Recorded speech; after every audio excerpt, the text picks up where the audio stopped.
اعوذ باللہ من الشیطان اللعین الرجیم بسم اللہ الرحمن الرحیم رب اشرح لی صدری ویسر لی امری واحلل عقدۃ من لسانی یفقهوا قولی ان اللہ وملائکتہ یصلون علی النبی یا ایھا الذین آمنوا صلوا علیہ وسلموا تسلیما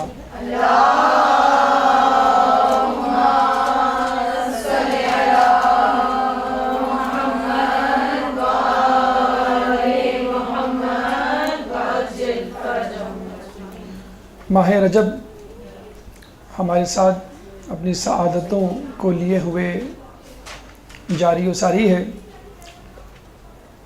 اور آپ نے دیکھ لیا ہوگا اب تک جو رجب کے ایام آپ نے گزارے، بہت ہی ڈائنامک، بہت ہی انرجیٹک مہینہ ہے۔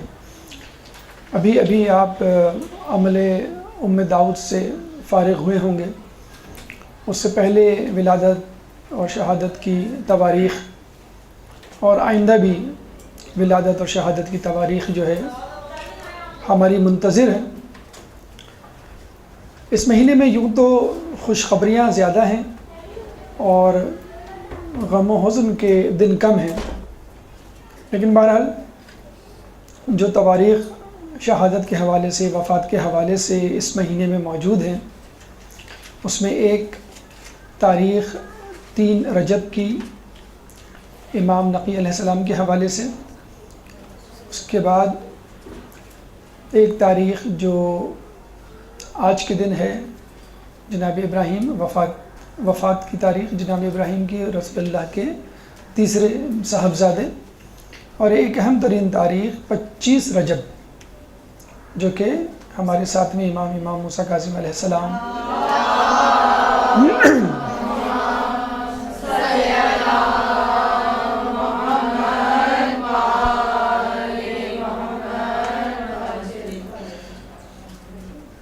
ہمارا موضوع 25 رجب کے حوالے سے سیرت امام موسیٰ کاظم کے اخلاقی پہلو۔ اس سے پہلے یہ تذکرہ ہم کرتے چلیں کہ رسول اللہ کی اولادوں میں 3 اولادیں، طاہر، قاسم اور جناب ابراہیم۔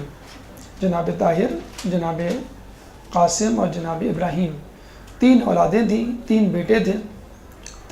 جناب طاہر جناب عبداللہ حضرت خدیجہ کے بطن مبارک سے 2 یا 3 سال کی عمر میں انتقال کر گئے مکے میں، جبکہ حضرت ابراہیم مدینے میں 2 یا 3 سال کی عمر میں وفات پا گئے۔ تو رسول اللہ کے تینوں بیٹے بغیر بڑے یعنی نوجوان ہوئے بہت ہی کم عمری میں اس دنیا سے رخصت ہو گئے، اور یوں سمجھ لیجئے کہ اللہ تعالیٰ نے واضح طور پہ اشارہ دے دیا کہ تمہاری نسل تمہارے بیٹوں سے نہیں بلکہ تمہاری بیٹی سے چلے گی۔ اور ہم نے دیکھا کہ اللہ تعالیٰ نے کس طرح دشمنوں کے تیروں کو پلٹا دیا اور ان کے دانتوں کو کھٹا کر دیا، اور جو لوگ رسول اللہ کو ابتر کا طعنہ دیا کرتے تھے وہ خود تاریخ میں ابتر بن کر رہ گئے۔ اس کے بعد ہم دیکھتے ہیں کہ جب جناب سیدہ سے رسول اللہ کی نسل مبارک چلی تو لوگوں نے حد الامکان کوشش کی کہ کسی طرح ان کی نسل کو منقطع کیا جائے اور کسی طرح ان کے خاندان کو آگے نہ بڑھنے دیا جائے، لیکن ہم دیکھتے ہیں کہ پھر بھی نامساعد حالات میں، مشکلات میں، آزمائش میں، مصیبتوں میں اور بہت ہی زحمتوں والے ماحول میں بھی ائمہ نے زندگیاں گزاری اور ان کی نسل جو ہے برقرار رہی۔ یہ بھی ہوا ہے کہ بچپن میں اور کم عمری میں اپنے بچوں کو یعنی امام کو چھوڑ کے گئے اور وہ امامت جو ہے انہوں نے کم سنی میں انجام دی۔ اسی طرح ہمیں ایک نام جو ہے ہمارے ساتھ میں امام کے حوالے سے ہمیں ملتا ہے، ان کی سیرت طیبہ پہ آج ہم روشنی ڈالیں گے اور انشاءاللہ کوشش کریں گے کہ اس سے کچھ موتی اپنی زندگی کے لیے چنیں تاکہ ہماری حیات، ہماری زندگی بھی ہمارے ائمہ کی زندگی کے مطابق اور ان کی پیروی کرتے ہوئے گزرے۔ سب سے پہلے تو ولادت 7 صفر 128 ہجری میں مدینے میں یا مدینے کے قریب ایک علاقے ابوا میں شہادت 25 رجب 183 ہجری، اور یوں آپ کی عمر مبارک 55 سال بنتی ہے، جس میں 35 سال آپ نے امام کے طور پہ بسر کیے، 20 سال اپنے والد کی سرپرستی میں، اور 20 سال کی عمر میں جب آپ کو امامت ملی تو بقیہ 35 سال یعنی 55 سال تک آپ نے دور امامت گزارا۔ والد ہمارے چھٹے امام، امام جعفر صادق علیہ السلام،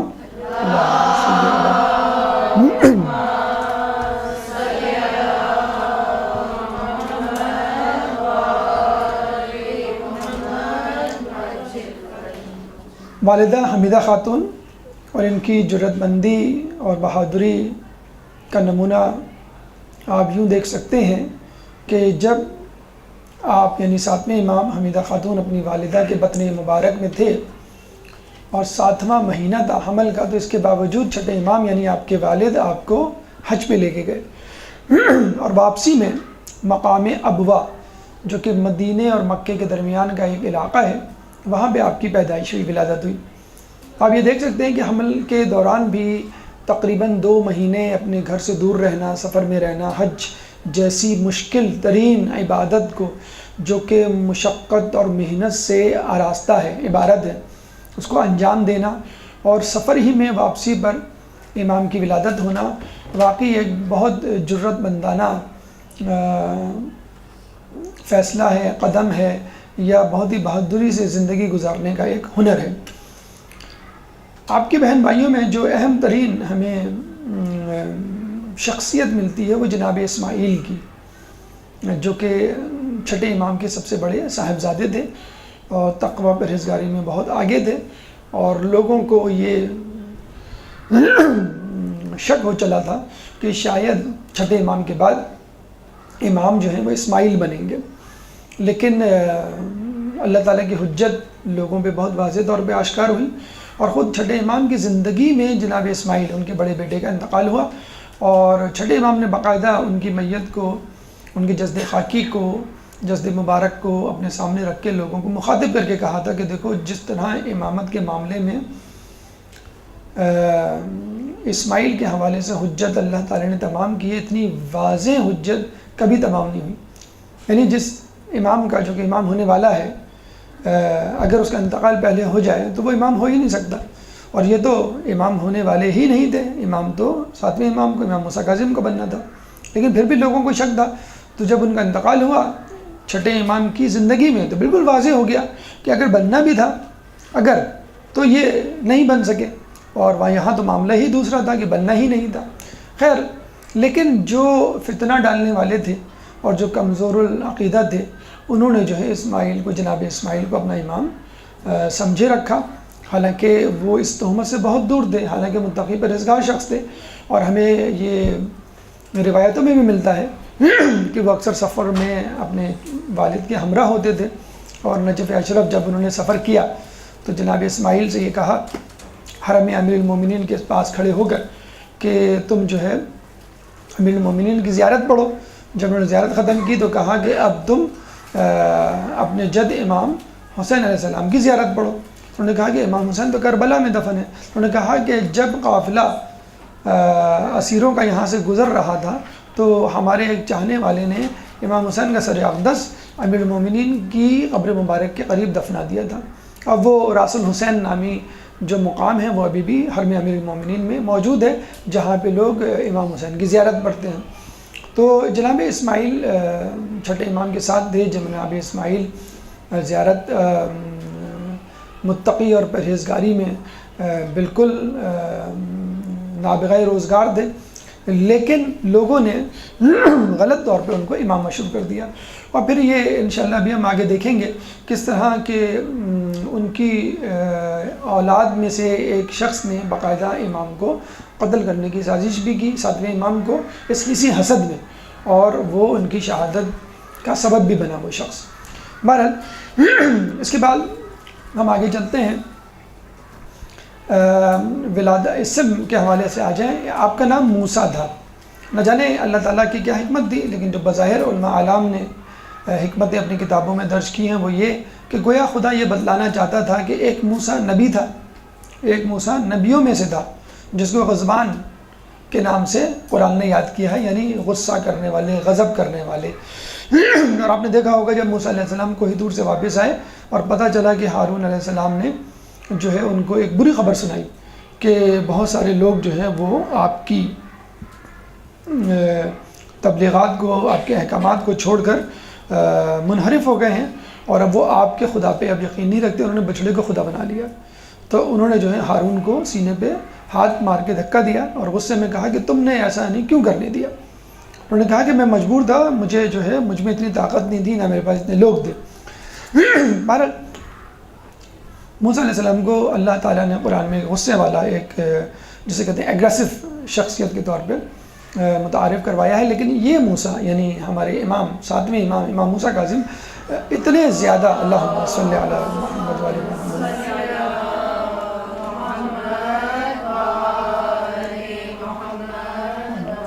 اتنے زیادہ غصے کو ضبط کرنے والے تھے کہ ان کے نام کے ساتھ کاظم پڑ گیا، یعنی آپ ان کے نام سے کاظم لفظ الگ نہیں کر سکتے۔ اگر آپ صرف موسیٰ کہیں گے تو کوئی نہیں سمجھے گا، اگر آپ کہیں گے موسیٰ کاظم فوراً سمجھ جائیں گے۔ تو کاظم کا لفظ جو ہے جیسے زین العابدین کا لفظ ہے، جیسے امام علی رضا کا لفظ ہے، تو یہ دونوں جب مرکب ملتے ہیں تو فوراً امام کی شخصیت جو ہے ذہن میں آ جاتی ہے۔ تو اتنے زیادہ غصے کو ضبط کرنے والے تھے کہ آپ کا نام جو ہے وہ امام موسیٰ کاظم یعنی لقب پڑ گیا۔ اور القاب میں ایک جو مشہور ترین لقب ہے کاظم کی طرح وہ ہے باب الحوائج۔ جیسے ہمارے یہاں باب الحوائج 3 ہیں، امام موسیٰ کاظم علیہ السلام ہیں، حضرت عباس ابو الفضل عباس ہیں، اور جناب علی اصغر، یہ 3 باب الحوائج ہیں۔ اور ان کے باب الحوائج ہونے میں تو لوگوں نے بھی یعنی اغیار نے بھی اس بات کو تسلیم کیا۔ امام شافعی خود فرماتے ہیں کہ آپ کی قبر مبارک یعنی ساتویں امام موسیٰ کاظم علیہ السلام کی قبر مبارک بلا شبہ جو ہے وہ ایک مرکز ہے معجزات کا اور حاجات کی برآوری کا۔ تو آپ کی قبر مبارک پہ آج بھی لوگ وسیلہ تلاش کرتے ہیں اور آپ سے اپنی مرادیں مانگتے ہیں اور اپنی احتیاج بیان کرتے ہیں، اور اللہ تعالیٰ جو ہے آپ کے وسیلے سے لوگوں کی احتیاج کو پورا کرتا ہے۔ اس کے علاوہ عبد الصالح ایک لقب ہے، صابر ایک لقب ہے آپ کا، امین ایک لقب ہے۔ کنیت میں ابو الحسن اول، اگر ہم صرف ابو الحسن کہیں گے تو اس سے مراد امیر المومنین ہوں گے، اگر ہم کہیں گے ابو الحسن اول تو اس سے مراد امام موسیٰ کاظم ہوں گے، ابو الحسن دوئم امام علی رضا علیہ السلام ہوں گے، اور ابو الحسن ثالث اس سے مراد جو ہے وہ امام نقی علیہ السلام ہوں گے۔ تو 3 ابو الحسن یعنی 4 گزرے ہیں، ایک تو فقط ابو الحسن، پھر ابو الحسن اول، ابو الحسن دوئم، ابو الحسن ثالث یا ابو الحسن ثانی اور ابو الحسن ثالث۔ اس کے علاوہ ابو ابراہیم کیونکہ آپ کے صاحبزادے تھے، ابو اسماعیل اور ابو محمد، ابو علی، یہ ان کے اولادوں میں سے تھے، اس لیے ان کی کنیت بھی یہی کہہ رہی۔ اب آئیے ہمارے دوسرے مرحلے کی طرف، یعنی بادشاہان وقت۔ ایک درود پڑھ دے محمد والے محمد۔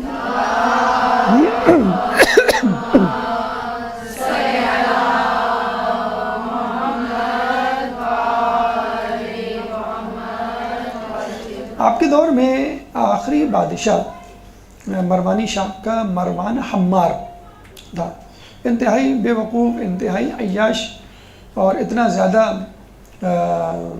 احمق کہ اس کے نام کے آگے حمار لگ گیا۔ حمار عربی میں گدھے کو کہتے ہیں، اور ہمارے یہاں اگر کسی کو بیوقوف کہنا ہو تو اس کو ہم کہتے ہیں گدھا، کہ تم جو ہے گدھے ہو۔ تو اتنا بے وقوف، اتنا احمق وہ بادشاہ تھا کہ اس کے نام کے آگے ہی حمار لگ گیا، مروان حمار۔ اس کے بعد مروانی شاہ کا خاتمہ ہوا اور بنو عباس کا پہلا بادشاہ صفح جو ہے وہ مسند خلافت پہ متمکن ہوا۔ انتہائی شقی القلب نام تھا، اس لیے اس کا نام ہی صفح پڑ گیا۔ تیسرا بادشاہ منصور الدوانقی، انتہائی ظالم، انتہائی شقی، اور یہی وہ ملعون شخص تھا جس نے ہمارے چھٹے امام کو، امام جعفر صادق علیہ السلام کو زہر دیا تھا۔ منصور الدوانقی کے بعد مہدی عباس کا نام آتا ہے۔ اچھا، ہم آپ کو بتاتے چلیں کہ جب لوگوں نے یہ دیکھا کہ ہمارے امام کے مقابلے میں خلفاء ہمارے خلیفہ یا خلیفۃ المسلمین یا حکمران جو ہیں بالکل تقابل کے قابل نہیں ہیں. یعنی کہاں مذہب اہل بیت کے ائمہ کی شخصیت اور ان کی طہارت اور ان کی علمیت اور ان کے معجزے اور کرامات، اور کہاں ہمارے فاسق و فاجر شخصیات. تو لوگوں کو مشوش کرنے کے لیے، تشکیک میں ڈالنے کے لیے، شک میں ڈالنے کے لیے انہوں نے کیا کیا، اپنی اولادوں کے نام مہدی، ہادی اس طرح کے رکھنے شروع کر دیے تاکہ لوگوں میں کنفیوژن پیدا ہو. اس طرح ہمارے یہاں روایتوں میں ہے کہ آخری جو امام ہوگا وہ دنیا کو عدل سے بھر دے گا، جیسے یہ ظلم سے بھری ہوئی تھی، وہ مہدی ہوگا. تو انہوں نے اپنی اولادوں کا نام مہدی اور ہادی اور اس قسم کے القابات منتخب کر کے رکھنے شروع کر دیے.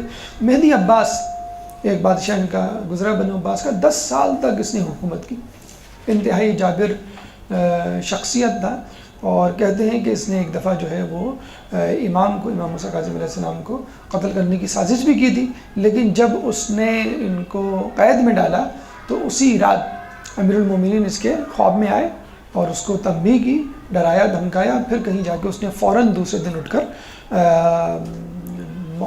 مسلم بن محمد بن قحطبہ نامی شخص تھا، حمید بن قحطبہ نامی شخص تھا جو بہت ہی جابر ظالم تھا، اس کے ذریعے کہا کہ تم ان کو قتل نہ کرو. مجھے خواب میں امیر المومنین آئے اور انہوں نے مجھے بہت ڈانٹا، سرزنش کی. مہدی کے بعد جو بادشاہ بنا وہ تھا ہادی، لیکن ہادی جو ہے فقط 1 سال جو ہے وہ حکومت کر سکا. اس کے بعد جو بادشاہ بنا سب جانتے ہیں، ہارون رشید، کہ جس نے خود امام موسیٰ کاظم علیہ السلام کو زہر دیا. انتہائی ظالم، انتہائی چال باز، انتہائی سیاست باز بادشاہ تھا. ہارون رشید کے بارے میں کہا جاتا ہے اس نے نہ صرف 7ویں امام کو شہید کیا، قتل کیا، بلکہ نفس زکیہ کے بھائی عبداللہ کو زندہ دیوار میں چنوا دیا. اور اتنا ظالم بادشاہ تھا کہ جب خود قتل کرتے تھک جاتا تو اپنے دوستوں کو حکم دیا کرتا تھا اور باقاعدہ ان کو کہا کرتا تھا کہ تمہاری دوستی اور محبت کا معیار کیا ہے مجھ سے. لوگ یہی کہا کرتے تھے کہ ہم جو ہے آپ کے لیے جان قربان کرنے کے لیے تیار ہیں.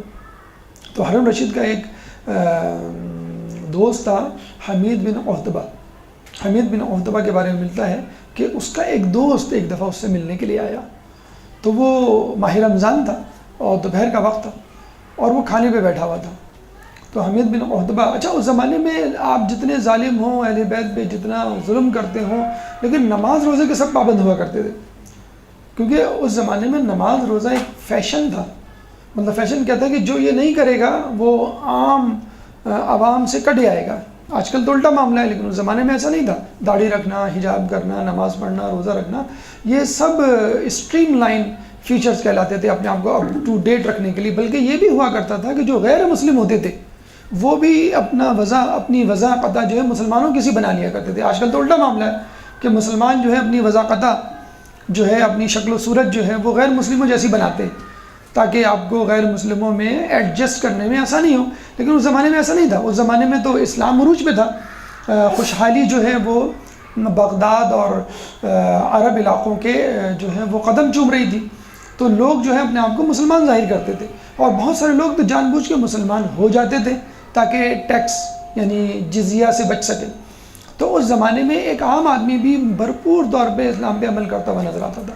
وہ جتنا زیادہ عمل کرتا تھا اتنا زیادہ خلیفہ کے قریب ہوتا تھا. لیکن شرط یہ ہوتی تھی کہ آپ کو اہل بیت اور ان کے ماننے والوں سے نفرت کا اظہار کرنا ہے، بس یہ مسئلہ ہوتا تھا. اور بادشاہ کے لیے آپ جو چاہیں آپ کو قربانی دینی ہے. حمید بن قحطبہ جو ہے وہ ماہ رمضان میں دوپہر کا کھانا کھا رہا تھا. جب اس کا دوست پہنچا تو اس کے دوست نے کہا کہ اے حمید، تو ماہ رمضان میں کھانا کھا رہا ہے؟ تو اس نے کہا کہ اس شخص کا روزے رکھنے کا کوئی فائدہ نہیں کہ جس کو اپنے بخشنے کی کوئی امید نہ ہو. اس نے کہا تو نے ایسا کیا گناہ کیا کہ تیرے بخشنے کی کوئی امید نہیں اور تو نے نماز روزے بھی چھوڑ دیے؟ تو پھر اس نے جو ہے بتانا شروع کیا کہ ایک دفعہ میں سو رہا تھا اور مجھے جو ہے سوتے میں سے ہارون رشید نے بلوایا. اچھا اس زمانے میں اگر بادشاہ سوتے میں سے کسی کو بلوا لے تو بس سمجھ لیں کہ یا تو وہ خود قتل ہونے جا رہا ہے یا اسے کسی کو قتل کرنا ہے. یہ نہایت خطرناک کام کے لیے بلایا جاتا تھا سوتے میں. تو سوتے میں مجھے بلایا. جب میں پہنچا تو اس نے مجھ سے کہا کہ تم مجھ سے محبت کرتے ہو؟ کہ ہاں میں آپ سے محبت کرتا ہوں۔ اچھا اس زمانے میں یہ ہوتا تھا کہ بادشاہ سے کے قریب ہونے کے لیے انسان سب کچھ کر گزرتا تھا، اور کچھ لوگ تو مجبور ہوتے تھے، اگر نہیں مانیں گے تو بھی مارے جائیں گے، اگر بادشاہ کا حکم نہیں بھی مانیں گے تو بھی مارے جائیں گے، اور ویسے بھی لوگ تیار رہتے تھے قریب ہونے کے لیے۔ تو اس نے کہا کہ میں آپ کو جو ہوں مال و دولت سے زیادہ چاہتا ہوں۔ تو ہارون نے یہ کہہ کے اس کو بھیج دیا۔ کہتے ہیں تھوڑی دیر بعد پھر اپنے غلام کو بھیجا کہ اس کو بلا کے لاؤ۔ جب واپس آیا تو وہ پریشان ہو گیا کہ اب دوبارہ کیوں بلایا؟ ہارون نے وہی سوال کیا۔ اب وہ سمجھ گیا کہ یہ چاہتا ہے کہ میں اس سے مزید محبت کا اظہار کروں، تو اس نے کہا کہ میں آپ کو اپنی اولاد سے بھی زیادہ چاہتا ہوں، یعنی اپنے گھر والوں سے، اہل و عیال سے بھی زیادہ چاہتا ہوں، یعنی اپنے گھر والے بھی قربان کرنے کے لیے تیار ہوں۔ تو ہارون رشید نے کہا اچھا ٹھیک ہے، جب ضرورت ہوگی میں تمہیں بلا لوں گا۔ چلا گیا یہ۔ کچھ دیر کے بعد پھر دوبارہ اس نے غلام کو بھیجا کہ دوبارہ بلا کے لاؤ۔ حمید بن عتبہ دوبارہ آیا اور ہارون نے دوبارہ پوچھا کہ تم مجھے کتنا چاہتے ہو؟ اب وہ سمجھ گیا کہ ہارون جو ہے میری آخری حدوں کو دیکھنا چاہتا ہے، تو اس نے ہارون سے کہا کہ میں آپ کو اپنے دین سے زیادہ چاہتا ہوں، یعنی اپنا دین بھی قربان کرنے کے لیے تیار ہوں۔ تو ہارون نے کہا کہ اچھا اگر ایسا ہے تو میرے غلام کے ساتھ چلے جاؤ اور جو یہ کہے اس پہ عمل کرو۔ غلام نے تلوار ہاتھ میں لی اور اس حمید بن عتبہ کو لے کے چلا۔ ایک گھر میں پہنچا تو وہاں گھر میں جو ہے وہ عجیب خستہ حالی تھی، بوسیدگی تھی۔ 3 کمرے موجود تھے، تینوں پہ قفل لگا ہوا تھا۔ غلام نے جو ہے پہلے کمرے کا قفل کھولا، دیکھا تو اس میں 20 سادات قید ہیں۔ غلام نے کہا کہ یہ لو تلوار، ان 20 کے 20 افراد کو قتل کر دو۔ پھر اس نے تلوار لے کے ایک ایک کو قتل کرنا شروع کیا اور قتل کر کر کے کنویں میں پھینکتا جاتا۔ تو اس زمانے میں یہی ہوا کرتا تھا۔ تو حمید بن عتبہ نے 20 کے 20 سادات کا سر قلم کیا اور تمام کے تمام لوگوں کو کنویں میں ڈال دیا۔ اس زمانے میں کنویں تقریباً ہر گھر میں ہوتے تھے پانی کے لیے، لیکن بعض اوقات وہ اس مقصد کے لیے بھی استعمال کیے جاتے تھے۔ اس کے بعد غلام نے دوسرا کمرہ کھولا اور اس میں بھی 20 سادات، اور کہا ان کو بھی قتل کر دو۔ اس نے تلوار لی اور 20 کے 20 افراد کو ایک ایک کر کے قتل کرنا شروع کیا، اور پھر اس کے بعد تمام لوگوں کو کنویں میں پھینک دیا، لاشوں کو۔ پھر غلام نے تیسرا قفل کھولا، اس میں بھی 20 سادات۔ اس نے پھر دوبارہ تلوار لے کے ان سب کا سر قلم کرنا شروع کیا۔ جب 19 کو قتل کر چکا تو 20واں شخص ایک بوڑھا ضعیف تھا۔ اس نے صرف یہ کہا کہ تم قیامت کے دن ہمارے جد رسول اللہ کو کیا منہ دکھاؤ گے؟ بس یہ کہنا تھا۔ وہ کانپنے لگا حمید بن عتبہ، لیکن اس نے کانپتے ہاتھوں سے اس بوڑھے ضعیف شخص کو بھی قتل کر دیا۔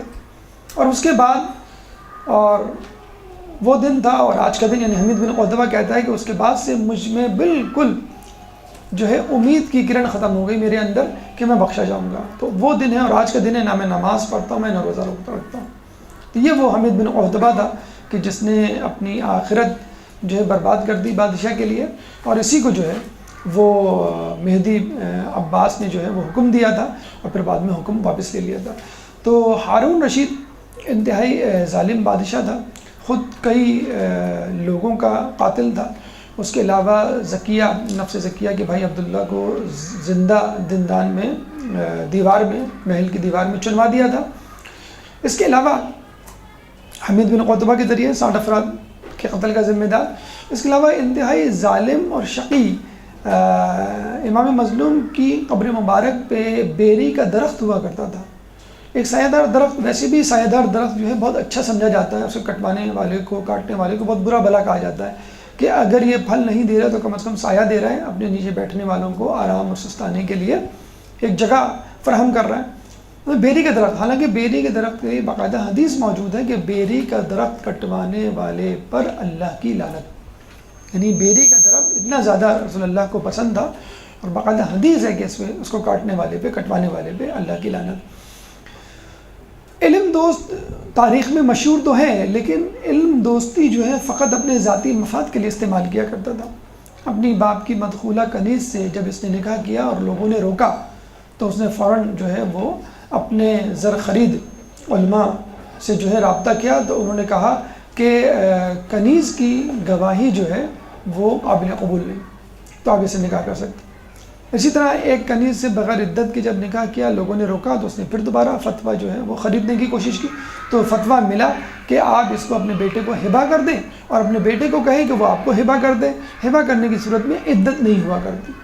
تو یہ طریقہ کار ہوا کرتا تھا اس کا کہ کسی طرح جو ہے اپنے ذاتی مفادات کو پورا کرنے کے لیے لوگوں کو، علماء کو، ان کے فتوے کو استعمال کیا جائے۔ کوشش اس کی پوری ہوا کرتی تھی کہ کسی طرح امام کو، اہل بیت کو، ان کے خانوادے کو گاہے بگاہے لوگوں کے سامنے کسی نہ کسی طریقے سے توہین اور حقارت کا نشانہ بنائے۔ ایک دفعہ امام کے پاس گیا اور امام سے کہنے لگا کہ آپ کیسے کہہ سکتے ہیں کہ رسول اللہ کی نسل جو ہے وہ بی بی سیدہ سے چلی، حالانکہ نسل تو جو ہے وہ مردوں سے، لڑکوں سے، بیٹوں سے چلتی ہے۔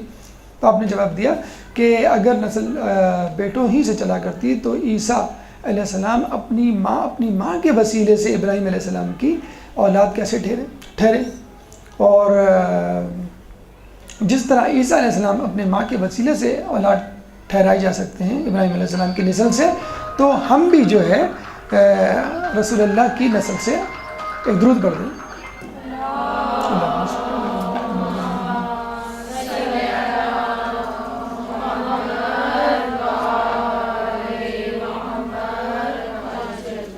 تو یہ وہ بادشاہ تھے جو آپ کے زمانے میں گزرے۔ ہارون رشید آپ کا قاتل تھا، منصور دمانغی آپ کے والد کا قاتل تھا۔ اب آئیے بچپن کے کچھ واقعات اور ان سے ہمیں کیا سبق ملتا ہے۔ چھٹے امام سے جب کسی نے سوال کیا کھیل کود کا اور بچپنے کا اور امامت کا، تو آپ نے جواب دیا کہ ہم کھیل کود کے لیے پیدا نہیں ہوئے۔ اور اتفاق سے کچھ ہی دنوں بعد لوگوں نے دیکھا کہ آپ کے صاحبزادے امام موسیٰ کاظم جو ہیں، جو اس وقت 3 سال کے تھے، بکری کے بچے کو پکڑ کے لا رہے ہیں۔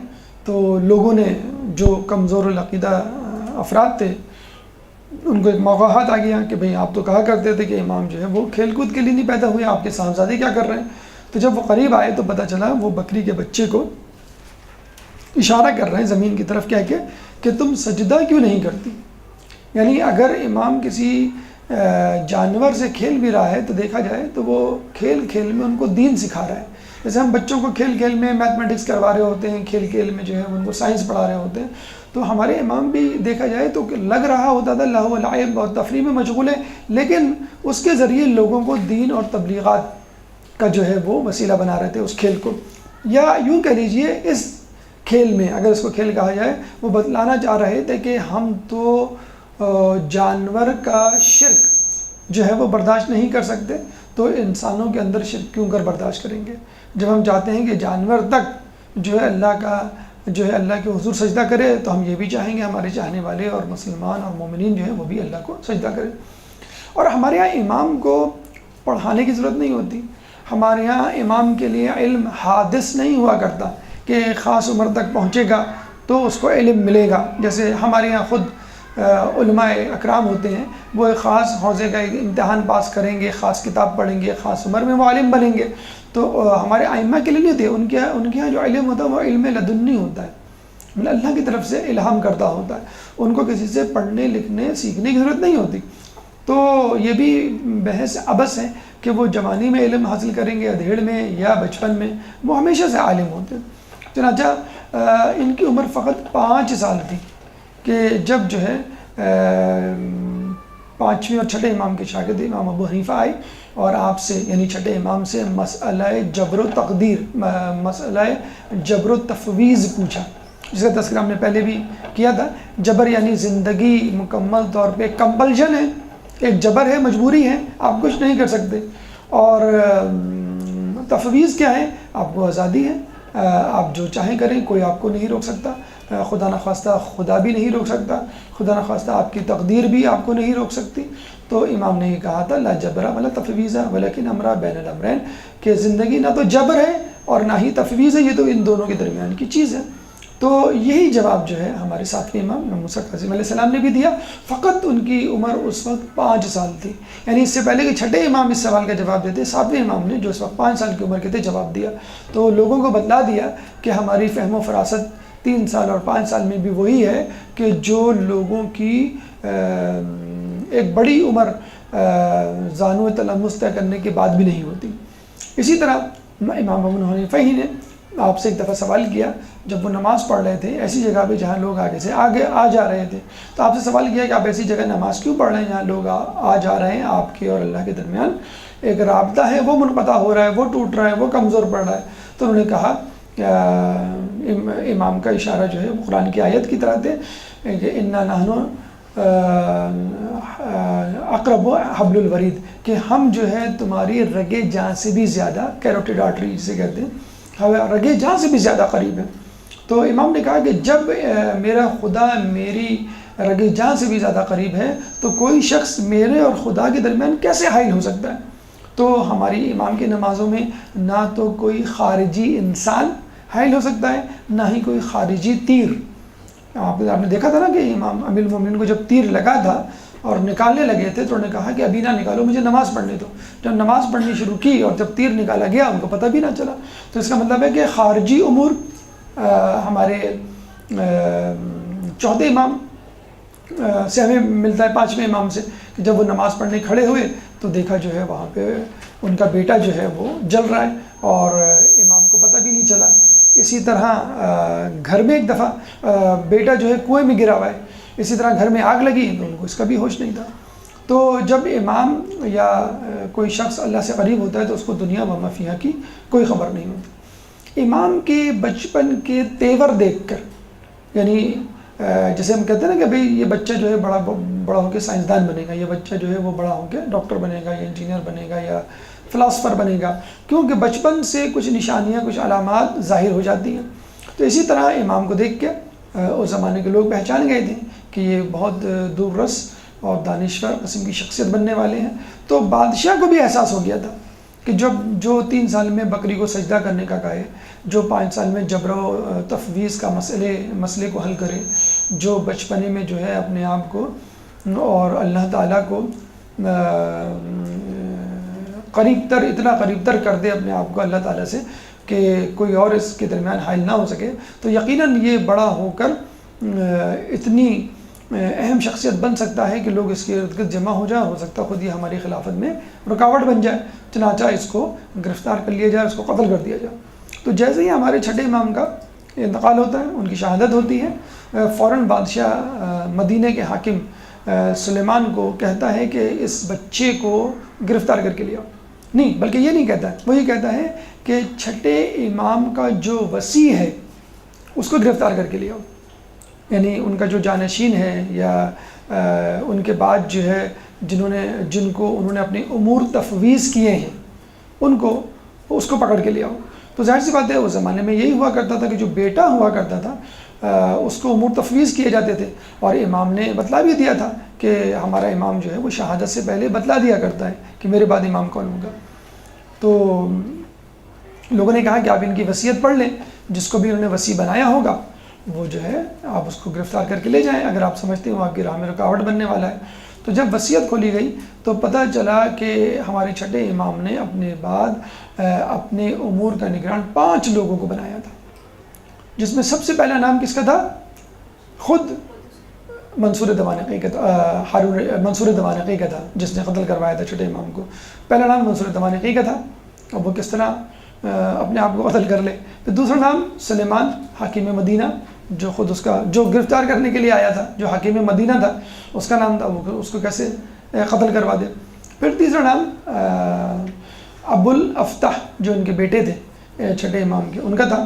پھر امام موسیٰ کاظم علیہ السلام کا نام تھا 5واں، اور چوتھا، اور پھر چھٹا جو ہے وہ نام تھا حمیدہ خاتون، ان کی والدہ کا۔ تو 5 لوگوں کو، اب 5 لوگ بھی امام نے اس طرح اس ویرائٹی سے، اس ورسٹیلٹی سے جمع کیے تھے کہ وہ سب کو نہیں قتل کر سکتا تھا۔ مطلب ایک عورت کو قتل کرنا بڑی عجیب سی بات ہے عرب معاشرے میں، کسی عورت سے دشمنی نکالنا، پھر خود اپنے آپ کو قتل کرنا، پھر اپنے گورنر کو قتل کرنا، تو وہ عجیب جو ہے وہ گڑبڑا گیا اور پریشان ہو گیا، اور امام کی ذہانت کی داد دیے بغیر نہیں رہ سکا، اور پھر اس نے جو ہے وہ 7ویں امام کو گرفتار کرنے کا ارادہ جو ہے وہ ترک کر دیا۔ درود پڑھ دے محمد والے محمد۔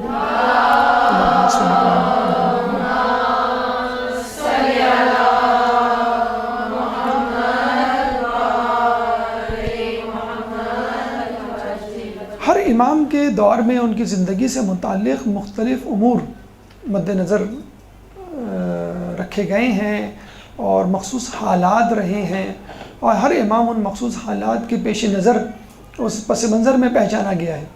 تو جب بھی ہمارے 7ویں امام کا تذکرہ آتا ہے تو سب سے زیادہ جو چیز یا مصیبت یا آزمائش ان کی ہمیں ملتی ہے تاریخ کی کتابوں میں اور ہماری نظروں کے سامنے ہمارے ذہن میں اجاگر ہوتی ہے، سب سے پہلی اور اہم ترین مصیبت، اور وہ کیا تھی؟ گرفتاری، اسیری، زندان میں قید ہونا۔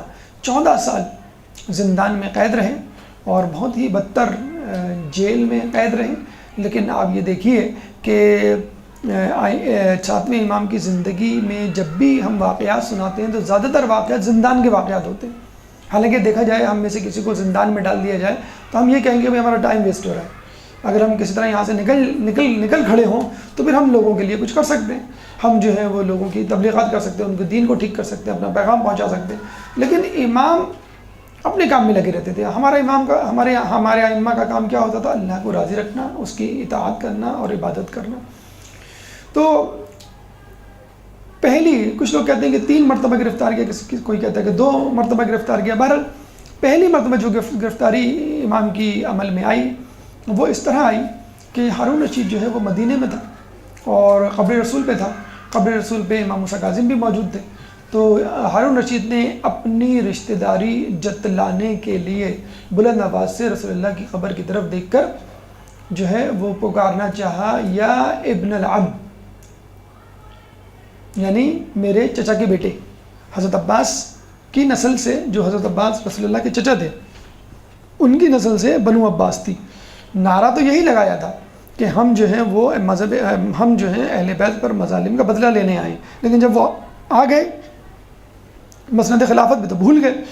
تو رسول اللہ، ظاہر بات ہے کہ ابو طالب ان کے چچا، حضرت عباس ان کے چچا، تو وہ کزن ہوئے دیکھا جائے۔ جب اس نے یہ رشتہ داری جتلانی چاہی تو امام موسیٰ کاظم علیہ السلام نے فوراً کہا یا ابتا، یعنی اے میرے والد۔ تو وہ چچا تھے اور یہ والد، ان کے لیے والد تھے رسول اللہ امام کے لیے، اور ہارون کے لیے چچا تھے۔ تو ظاہر سی بات ہے کون سا رشتہ زیادہ قریب ہوگا؟ والد کا۔ تو وہ جو ہے چراغ پا ہو کے رہ گیا۔ جب وہ پہلے ہارون کو آیت مباہلہ کی تلاوت کر کے دلیل دے چکے تھے، پہلے تو انہوں نے کہا تھا کہ عیسیٰ علیہ السلام مریم علیہ السلام کی وساطت سے ذریت قرار پائے، ابراہیم علیہ السلام کی، ہم بی بی سیدہ کے وسیلے سے۔ پھر انہوں نے آیت مباہلہ کا ریفرنس دیا تھا، حوالہ دیا تھا، ابناءنا و ابناءکم، کہ تم اپنے بیٹوں کو لاؤ، ہم اپنے بیٹوں کو لائیں۔ تو ہمارے بیٹے کون ہیں؟ حسن حسین۔ تو اسی طرح جو ہے امام نے ابتا کا لفظ استعمال کیا کہ ہم ان کے بیٹے ہیں، وہ ہمارے باپ ہیں۔ تو سب کے سامنے جب امام نے اس طرح کہا وہ اپنی بزرگی، اپنی چالاکی، اپنی قربت کا اظہار کرنے پہ تلا ہوا تھا لوگوں کے سامنے، حج کا موقع تھا۔ جب امام نے یہ کہا تو بہت چراغ پا ہو گیا اور اس نے فوراً امام کو جو ہے وہ گرفتار کرنے کا حکم دیا۔ جب گرفتار کر کے لایا اور اس نے جو ہے زندان میں ڈالا تو ایک چال اور چلی کہ ان پہ میں ایک تہمت کا الزام بھی لگاؤں۔ تو ایک کنیز، خوبصورت کنیز کو جو ہے وہ زندان میں داخل کر دیا۔ کہتے ہیں کہ کنیز جو ہے وہ ان کو کوشش کرتی تھی کس طرح اپنی طرف مائل کرنے کی، لیکن وہ مسلسل اپنی عبادت میں مصروف رہتے تھے۔ اور جب صبح ہوئی اور جب ہارون رشید کے ساتھیوں نے جا کے دروازہ کھولا تو پتہ چلا کہ امام ایک کونے میں سجدے میں ہے، کنیز ایک کونے میں سجدے میں ہے، اور سبوح قدوس کی آواز آ رہی ہے۔ اللہم صلی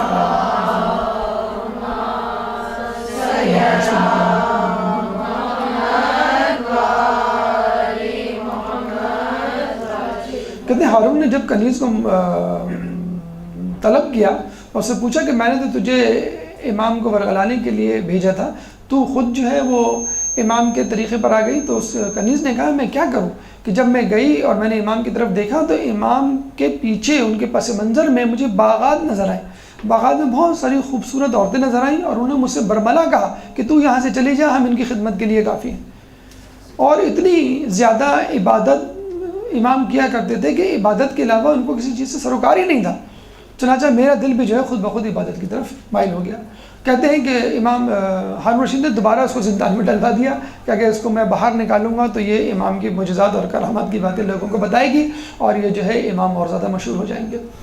بہرحال تو جب ہارون نے یہ دیکھا، اچھا یہ بھی کہا جاتا ہے کہ اس نے خواب میں امیر المومنین یا رسول اللہ کو دیکھا اور جو ہے وہ گھبرا کر جو ہے امام کو چھوڑنے کا جو اس نے حکم دیا کہ ان کو چھوڑ دو، اور اگر ان کو ہم نے گرفتار کر لیا تو میرے اوپر ایک مصیبت آ جائے گی۔ بہرحال اچھا، کہتے ہیں کہ امام کو جب پہلی مرتبہ لے جائے جا رہے تھے اور لوگوں نے رونا دھونا مچایا تو امام نے صاف کہہ دیا تھا کہ میں اس وقت قتل نہیں کیا جاؤں گا، لیکن جب میں دوبارہ لے جایا جاؤں گا تو قتل کر دیا جاؤں گا۔ تو اچھا، یہ بھی کہتے ہیں کہ جس جیل میں قید کیا تھا اس میں بہت زیادہ تالے لگے ہوئے تھے، پہرے لگے ہوئے تھے، اور اس کے ساتھ ایک مسجد بھی تھی۔ تو لوگ جو ہیں وہ آپس میں باتیں کر رہے تھے، تو امام کا ایک چاہنے والا کھڑا ہوا تھا، تو جس نے گرفتار کیا تھا وہ کسی شخص سے عربی ادب پہ گفتگو کر رہا تھا۔ تو امام کے چاہنے والے نے کہا کہ وائے ہو تم پر، تم جو ہے عربی ادب پہ گفتگو کر رہے ہو، اس وقت تو تمہاری ضرورت ہے کہ تم امام کے موضوع پر گفتگو کرو گے جن کو تم نے قید میں ڈالا ہوا ہے۔ تو وہ بڑا غصے میں آئے، کہنے لگے تمہیں کیسے پتا؟ کہنے لگے بس مجھے معلوم ہے، اور دیکھو امام جو ہے وہ جب چاہیں قید سے چھٹ سکتے ہیں، ان کے لیے کوئی مسئلہ ہی نہیں ہے۔ تو اس نے کہا وہ کیسے؟ کہنے لگا وہ دیکھو۔ تو پتہ چلا کہ سامنے ایک شخص جو ہے وہ نماز پڑھ رہا ہے، بڑے بزرگ شخصیت، باروب شخصیت، اور جب یہ شخص جس نے قید کیا تھا وہ آگے جا کے دیکھنے لگا کون شخص ہے، تو وہ امام موسیٰ کاظم تھے۔ کہنے لگا آپ کیسے باہر آ گئے؟ کہنے لگا ہم بااجازت خداوندی باہر آ گئے، تو ہمیں کتنا ہی قید کر لو، اگر ہم چاہیں تو ہم قید سے باہر آ سکتے ہیں۔ پھر جب اس نے ہارون کو یہ سب کچھ بتایا تو اس نے کہا کہ ہمارا بھانڈا پھوٹ جائے گا، اور امام نے کہہ دیا تھا کہ ہم جو ہے اس دفعہ قتل نہیں کیے جائیں گے۔ تو کسی طرح امام کو جو ہے چھوڑا۔ دوسری مرتبہ کس طرح ان کو اسیر کیا گیا، جو ان کی شہادت پہ متنج ہوا، کہ جیسے میں نے آپ کو بتایا ان کے بھائی تھے اسماعیل، بڑے بھائی، تو وہ تو متقی پرہیزگار تھے، اور ان پہ جو ہے لوگوں نے امامت کا لیبل لگا کے ان کو امام ماننا شروع کر دیا تھا، حالانکہ انہوں نے نہیں کہا تھا کسی کو۔ جب ان کا انتقال ہو گیا تو ان کے بیٹے تھے محمد بن اسماعیل، یہ جو بیٹا تھا یہ منحرف تھا، یہ حسد کا شکار تھا، اور یہ امام موسیٰ کاظم کو پسند نہیں کرتا تھا۔ چنانچہ یہ کوشش میں لگا رہتا تھا کسی طرح آپ کو تکلیف پہنچائے۔ ہارون رشید نے اپنے وزیر سے کہلوایا کہ جاؤ جا کے معلوم کرو کہ امام موسیٰ کاظم علیہ السلام کے خاندان میں کون ایسا شخص ہے جس کو ہم خرید سکتے ہیں۔ تو جب تحقیق کی تو پتہ چلا کہ محمد بن اسماعیل، ان کے بڑے بھائی جو تھے اسماعیل، جن کو لوگ امام کہا کرتے تھے، جن کی امامت کے اسماعیلی اور بہری قائل ہیں، اور یہ 17ویں امام تک ایک ساتھ تھے۔ 17ویں امام تک ان کو ہم اسماعیلی کہا کرتے تھے۔ 17ویں امام کے بعد ان میں پھر دوبارہ تنازع شروع ہوا، وہاں سے اسماعیلی الگ ہو گئے اور بہری الگ ہو گئے۔ اسماعیلیوں کو آغا خانی بھی کہا جاتا ہے اور بہری الگ ہو گئے۔ بہرحال یہ امام جعفر علیہ السلام کے بڑے بیٹے اسماعیل کو امام ماننے والوں میں سے ہیں۔ بہرحال تو ان کا بھتیجا محمد بن اسماعیل وہ جو ہے دنیا پرست تھا اور امام کا دشمن بھی تھا۔ تو ہارون نے اپنے وزیر سے کہلوایا کہ کسی طرح اس کو میرے پاس بھیجو۔ تو وزیر نے جو ہے ہارون کے ان کو بلایا کہ تم میرے پاس آ جاؤ۔ تو محمد بن اسماعیل یہ بتلانے کے لیے کہ میں جو ہوں وہ کسی برے کام، بری نیت سے نہیں جا رہا ہوں، میں تو بس بلانے پہ جا رہا ہوں۔ تو یہ امام کے پاس آیا اور کہنے لگا امام مجھے جو ہے وہ بغداد طلب کیا ہے، بادشاہ کے وزیر نے بلایا ہے اور یہ کہا ہے کہ بادشاہ تم سے ملنا چاہتا ہے۔ تو امام جو ہے وہ ارادہ بھاپ گئے۔ تو امام نے فوراً جو ہے وہ 400 درہم منگوائے اور اس کے ہاتھ میں رکھے۔ پھر اس کے بعد 400 درہم منگائے، پھر 400، 3 مرتبہ درہموں کی تھیلیاں اور کچھ دینار بھی دیے۔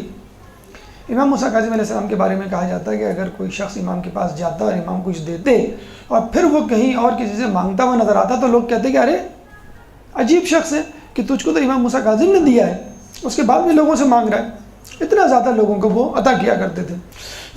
تو یہ جب گیا امام نے اس کو 3 مرتبہ تھیلیاں دی۔ تو اس نے جو ہے وہ امام سے کہا کہ مجھے جو ہے وہ بادشاہ نے طلب کیا ہے، آپ مجھے کوئی نصیحت کریں گے؟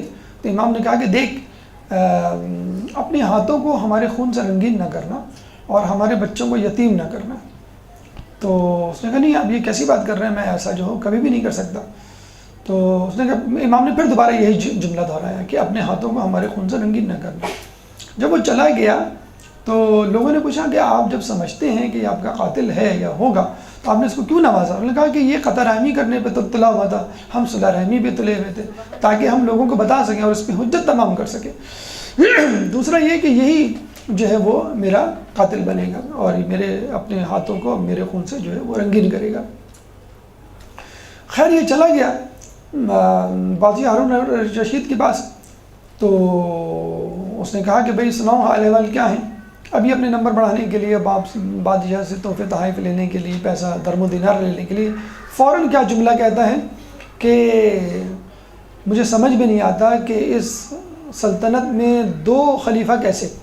کیا مطلب؟ کہنے ایک آپ خلیفہ ہیں جن کے پاس بغداد اور آس پاس کے علاقوں کا خراج آتا ہے، اور ایک امام موسیٰ کاظم بھی خلیفہ ہیں، ان کے پاس بھی خراج آتا ہے، یعنی خمس، زکوٰۃ، عطیات، تحفے تحائف امام کو جو ہم بھیجتے ہیں تو اس زمانے میں بھیجتے تھے تو ان کے پاس آتا تھا۔ اور دوسری بات یہ ہے کہ مجھے تو لگتا ہے کہ وہ خلیفہ ہیں، تم نہیں ہو۔ تو وہ سمجھ گیا اور اس کو گواہی بھی مل گئی۔ اس نے فوراً حکم دیا کہ محمد بن اسماعیل کو 2 لاکھ درہم دیے جائیں، 2 لاکھ دینار دیے جائیں، 2 لاکھ دینار۔ اور یہ کہہ کے وہ چلا گیا۔ تو اس کا غلام جو ہے وہ 2 لاکھ دینار لینے کے لیے محل روانہ ہو گیا۔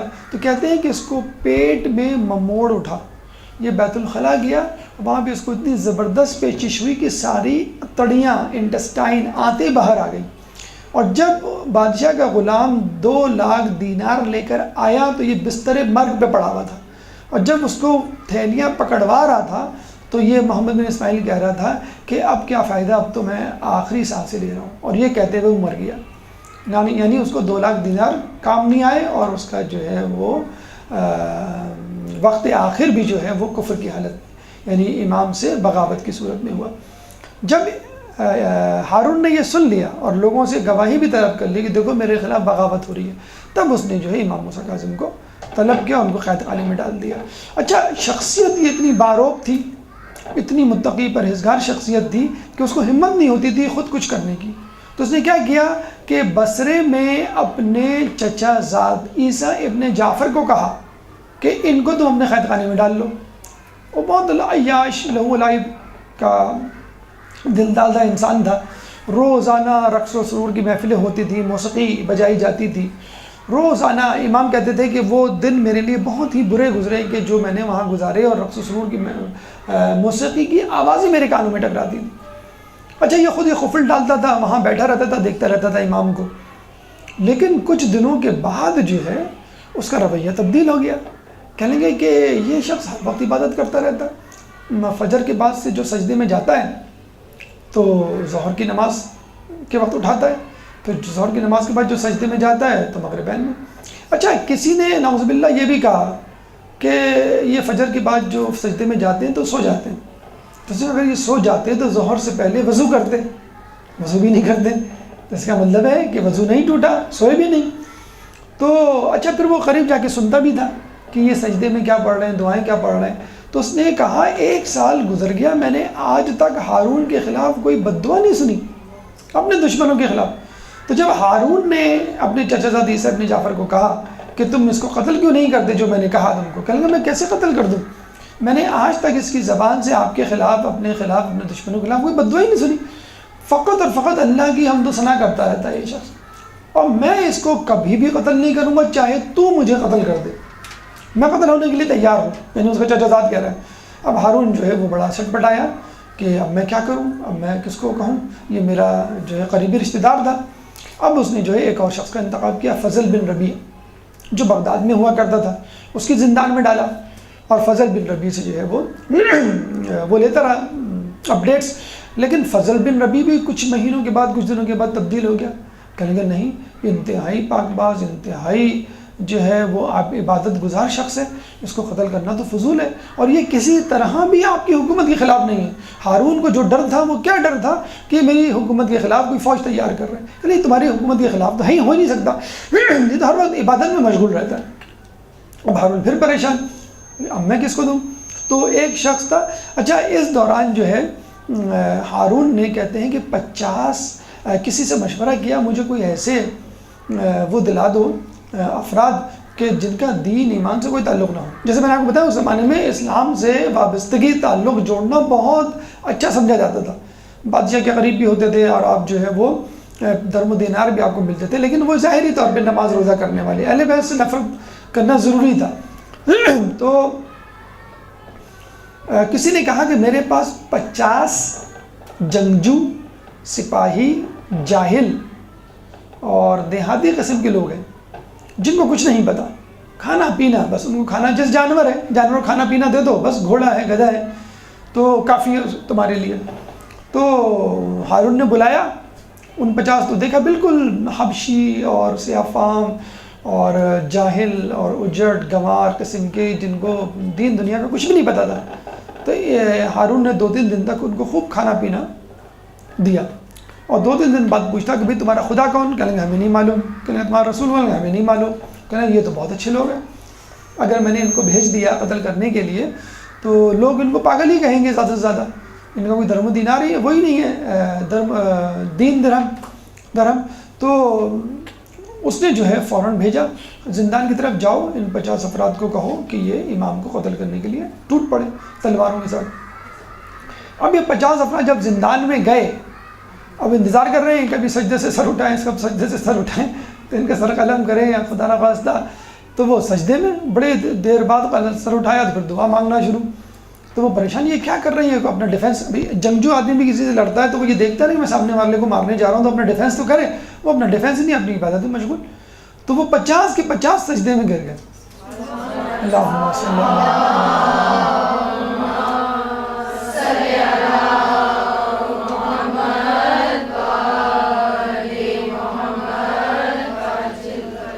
یہاں جو ہے پھر اس کی حکمت عملی جو ہے وہ فیل ہو گئی۔ پھر بڑی مشکل سے اس کو ایک شخص ملا، قدار بن سلف، عبد الرحمن ابن ملجم جیسے لوگ آپ کو ملے جاتے ہیں کہیں نہ کہیں۔ تو سندی بن ہاشک شخص تھا، بہت ہی ظالم سفاک، اسی طرح کا قدار بن سلف ابن ملجم جیسا، یزید جیسا، حرملہ یا شمر جیسا۔ تو اس کو کہا پھر کہ تم جو ہے امام کو قتل کرو۔ پھر کہیں جا کر اس نے امام کو 20 کھجوریں لیں اور ان میں جو ہے سوئی کے ذریعے یا دھاگے کے ذریعے جو ہے وہ زہر منتقل کیا، اور کہتے ہیں کہ خود ہارون رشید نے زہر منتقل کیا، اس میں سے کچھ کھجوریں کھائیں، رطب تازہ کھجوریں، اور باقی جو امام کو بھیج دیں، اور یہ کہلوا کے بھیجی کہ کہنا کہ ہارون نے خود اس میں سے کھایا ہے۔ اور یہ تو آپ سن بھی چکے ہیں، بعض ائمہ کو جو انگور بھی دیا گیا، کچھ انگور کے خوشے کھا لیے، باقی دے دیے، جس میں سوئی کے ذریعے سے زہر منتقل کیا گیا تھا۔ تو امام نے جو ہے وہ کہا کہ آپ کو سب کھانی پڑیں گی، امام نے کھائیں، اور جب امام نے کھا لی تو پتہ چلا کہ زہر کا کوئی اثر ہی نہیں ہے۔ اچھا، ابھی فوراً کھا کے ختم کی تھی انہوں نے، تو اس نے جو ہے سندی بن ہاشک نے اور اس کے وزیر نے فوراً 50 افراد کو بلایا، 80 افراد کو، کہ دیکھو بھئی یہ صحیح سالم ہیں کہ نہیں ہے؟ انہوں نے کہا ہاں بھائی بالکل صحیح سالم ہے، ان کو کچھ ہوا تو نہیں ہے، زہر تو نہیں دیا؟ کہ نہیں دیا گیا۔ تو آپ گواہی دیں گے لوگوں کے سامنے اگر جو ہے وہ ان کا انتقال ہو جاتا ہے تو یہ ہماری طرف سے تو قتل تو نہیں ہے؟ انہوں نے نہیں، ہمیں تو کچھ بھی نظر نہیں آ رہا۔ تو یہ کہہ کے جب جانے لگے تو امام نے کہا کہ دیکھو میرے لیے یہ والی گواہی مت دینا، مجھے واقعی زہر دیا گیا ہے اور کچھ دنوں کے بعد میرا جو ہے وہ انتقال ہو جائے گا، میرا رنگ جو ہے ابھی ایسا ہے، ابھی جو ہے وہ سبز پڑ جائے گا، میری ہتھیلی جو ہے وہ سبز ہو جائیں گی، تم دیکھنا۔ تو پھر لوگوں نے دیکھا کہ ان کی ہتھیلی واقعی سبز ہوئی۔ ادھر سندی بن ہاشک جو ہے وہ پھر بھی ایک شچ و پنج میں تھا کہ پتہ نہیں امام نے کھجوریں کھائی ہیں کہ نہیں کھائی ہیں، پتہ نہیں ان کا انتقال ہوگا کہ نہیں، یہ مریں گے نہیں، وغیرہ وغیرہ۔ تو اس ظالم ملعون نے کیا کیا، ایک چادر لی اور امام کو اس میں لٹا دیا، اور چادر کو دونوں طرف سے لپیٹنا شروع کیا، جیسے ہم گیلے تولیے کو کسی کپڑے میں ڈال کے لپیٹتے ہیں، دونوں طرف سے ٹوسٹ کرتے ہیں تاکہ وہ پانی جذب ہو جائے۔ اس طرح امام کے جسد خاکی کو اس نے، امام کے جسم مبارک کو اس چادر میں لپیٹ کے موڑنا شروع کیا دونوں طرف سے، کہ امام کو تکلیف اس حد تک ہو کہ ان کا دم گھٹ جائے، ان کا سانس رک جائے، اور ساتھ ہی ساتھ جسم پر کوئی نشان بھی نہ آئے۔ جب اس نے کیا تو امام کی شہادت ہو گئی، اور پھر جو ہے اس نے جا کے عمالوں کو کہا کہ تم جو ہے ان کو بغداد کی سڑک پہ جا کے چھوڑاؤ، اور اس نے جو ہے بغداد کی سڑک پہ جا کے 3 دن تک کہتے ہیں کہ امام کا جنازہ وہاں پڑا رہا، اور اس کے بعد میں اعجاز خداوندی 8ویں امام آئے اور انہوں نے جو ہے وہ تجہیز و تکفین کی۔ کہتے ہیں کہ اور لوگ غسل دے رہے تھے، اور ان کا صحابی بتاتا ہے کہ ان کے غسل کا پانی امام کے جسم مبارک کو چھو نہیں رہا تھا، اور امام علی رضا جو پانی ڈال رہے تھے وہ ان کو جسم کو چھو رہا تھا۔ جو کفن وہ پہنا رہے تھے وہ کفن ان کے جسم کو نہیں لگتا، لیکن امام علی رضا جو کفن پہنا رہے تھے وہ ان کے جسم کو لگتا تھا. تو یوں اس طرح انہوں نے غسل بھی دیا اور کفن بھی دیا، اور قبر میں بھی امام علی رضا علیہ السلام نے اتارا. ایک درود پڑھ دے محمد والے محمد. اللہم صلی اللہ علیہ.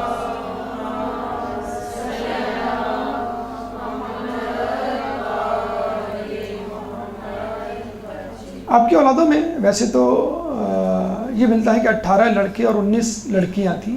جو مشہور ترین اولاد ہے وہ ہمارے 8ویں امام علی رضا علیہ السلام ہیں، اور ایک بی بی معصومہ قم کا آپ نے نام سنا ہوگا، جو 1 سال کی جدائی کے بعد اپنے بھائی امام علی رضا علیہ السلام کی تلاش میں گئی تھی خراسان، اور رستے میں جو ہے بیمار پڑ گئیں. اس کے بعد ان کو قم لایا گیا اور 17 دن کے اندر ان کا جو ہے وہ انتقال ہو گیا.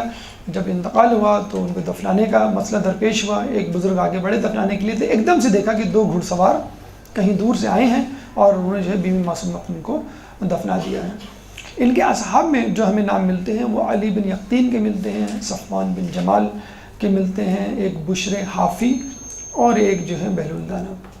علی بن یقطین کو باقاعدہ طور پہ انہوں نے اجازت دی تھی کہ تم بادشاہ کی جو ہے وہ وزارت کو سنبھالو اور اپنے چاہنے والوں کو، مذہب اہل بیت پہ چلنے والوں کو جو ہے وہ امداد پہنچاؤ اور ان کی مدد کرو.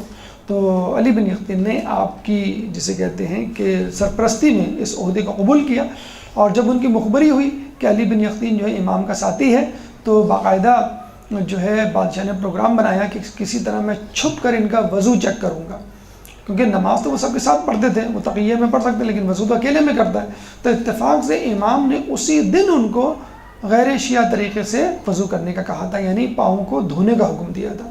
اسی دن بادشاہ نے جب دیکھا تو بادشاہ نے کہا بھائی یہ تو ہماری عقیدے کے ہیں، اور پھر جو ہے بادشاہ نے جس وزیر نے چغلی کی تھی اس کو جو ہے پھانسی پہ لٹکا دیا تھا.